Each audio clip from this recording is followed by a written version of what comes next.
నా సూచన ప్లస్ కొన్ని జరుగుతున్నటువంటి విషయాలు ప్రభుత్వం దృష్టికి తేవాలనేటువంటి ఆలోచన అధ్యక్ష. ఆరోగ్యశ్రీ అనేది డాక్టర్ వైఎస్ రాజశేఖర రెడ్డి గారు ప్రారంభించిన పథకం.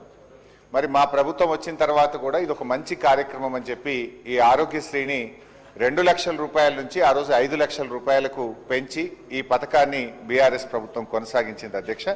సో బీఆర్ఎస్ ప్రభుత్వ హయాంలో దాదాపు మేము 8,000 కోట్ల రూపాయలు ఖర్చు పెట్టి 18 లక్షల మందికి బీఆర్ఎస్ సమయంలో ఆరోగ్యశ్రీ కింద సేవలు అందించడం జరిగింది. సరే, మీ ప్రభుత్వం వచ్చిన తర్వాత మీరు ఏమన్నారంటే దీన్ని 5 లక్షల నుంచి 10 లక్షల రూపాయల వరకు పెంచుతామని చెప్పారు.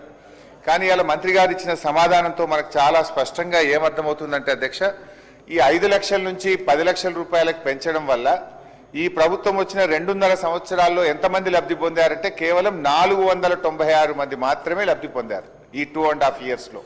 కారణం ఏంటి అంటే ముఖ్యంగా కార్పొరేట్ ఆసుపత్రులు ఈ మేజర్ సర్జరీస్కు ఆరోగ్యశ్రీ కింద ట్రీట్మెంట్ ఇవ్వడం లేదు. దాని మీద రివ్యూ చేయండి, ఎందుకు ఈ అవకాశాన్ని ప్రజలు పొందలేకపోతున్నారో రివ్యూ చేయండి. ఇన్ఫ్యాక్ట్ మా ప్రభుత్వం ఉన్నప్పుడు కూడా మేము చెప్పుకోలేదు, కానీ 5 లక్షల నుంచి 10-15 లక్షల వరకు కూడా 607 మందికి బీఆర్ఎస్ ప్రభుత్వంలో కూడా 5 లక్షల పైన డబ్బులు ఇచ్చాము ఆరోగ్యశ్రీ కింద.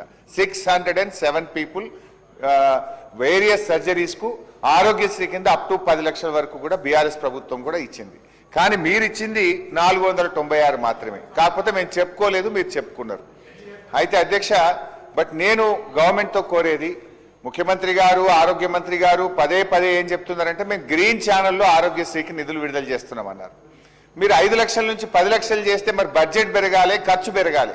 2023-24లో బీఆర్ఎస్ ప్రభుత్వ హయాంలో ఆరోగ్యశ్రీ మీద పెట్టిన ఖర్చు 1067 కోట్లు.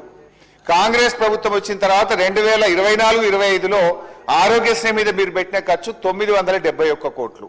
మరి ఖర్చు పెరుగుతుందా తగ్గుతుందా అధ్యక్ష? 5 లక్షల నుంచి 10 లక్షలకు పెరిగినప్పుడు మరి అవకాశాలు పెరగాలి, రోగులు ఎక్కువ వాడుకోవాలి, ఖర్చు ఎక్కువ జరగాలి. కానీ బడ్జెట్ రిలీజ్ జరగడం లేదు, కేటాయింపులు జరగడం లేదు. ఈరోజు 2-3 సార్లు ఇప్పటికీ ప్రైవేట్ ఆసుపత్రులు మీకు నోటీస్ ఇచ్చారు, మేము ఆరోగ్యశ్రీ సేవలు బంద్ చేస్తాం, మాకు బిల్లులు రిలీజ్ కావడం లేదని పలుమార్లు ప్రభుత్వానికి నోటీస్ ఇచ్చారు. మీరు వాళ్ళని పిలిచారు, మాట్లాడారు, టైం పెట్టినారు, కానీ ఇప్పటి వరకు కూడా వాళ్ళకి డబ్బులు విడుదల కాలేదు. చిన్న ఆసుపత్రులు మూతపడేటువంటి పరిస్థితి ఏర్పడ్డది. దయచేసి ఈరోజు నేను మంత్రి గారిని సూటిగా అడుగుతా ఉన్నా, ఆరోగ్యశ్రీ కింద as on today pending bills ఎన్ని ఉన్నాయి, బిల్స్ రెడీ ఫర్ పేమెంట్ ఎంత, బిల్స్ అండర్ స్క్రూటినీ మీ డిపార్ట్మెంట్లో ఎంత ఉన్నాయి, ఎప్పట్లోగా ఈ ఆరోగ్యశ్రీ బిల్లులు చెల్లిస్తారు? ఎందుకంటే మీరు బిల్స్ పే చేస్తే ప్రైవేట్ ఆసుపత్రులు కూడా ఎంకరేజ్మెంట్ ఉంటుంది, వాళ్ళు ఇంకా మరిన్ని కేసులు టేకప్ చేస్తారు, పేదలకు మేలు జరిగేటువంటి అవకాశం ఉంటుంది.